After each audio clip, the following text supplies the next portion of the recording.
Le président Doumbouya, n'est-ce pas, est de bonne foi. Peut-être que c'est l'expérience qui lui manque.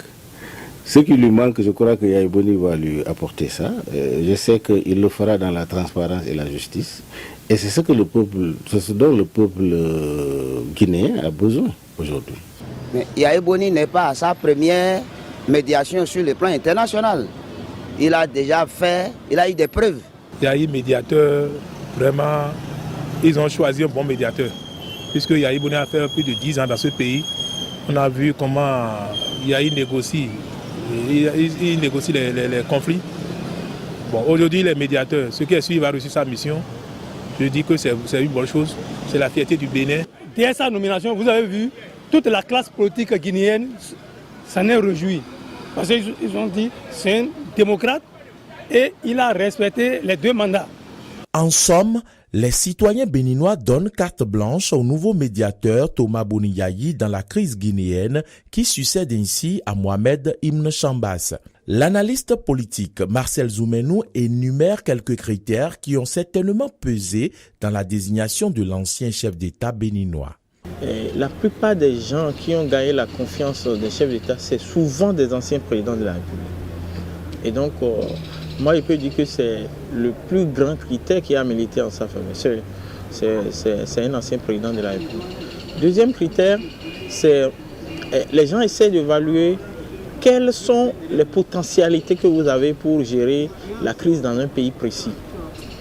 Et je voudrais rappeler que pour le cas du président Boni Yayi, c'est quelqu'un qui, en tant qu'ancien président en exercice de l'Union africaine, avait fait beaucoup de choses et avait pris une part très importante dans la résolution de la crise guinéenne.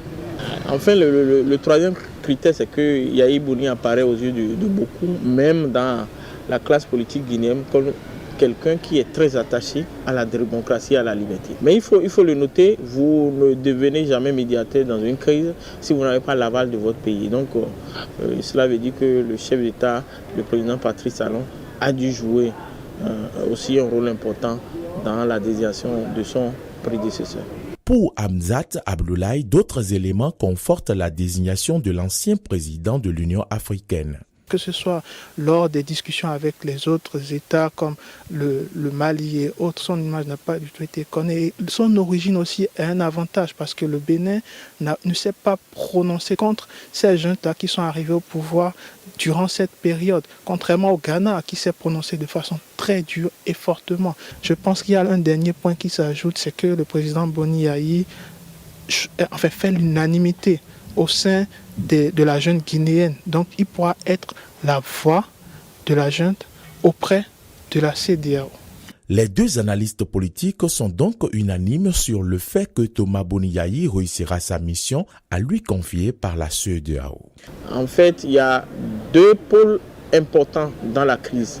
Il y a le parti de l'ancien président Alpha Condé et le parti de l'opposant historique Cellou Dalein Diallo. Et donc, les 2 réactions venant de ces 2 partis ont été des réactions favorables.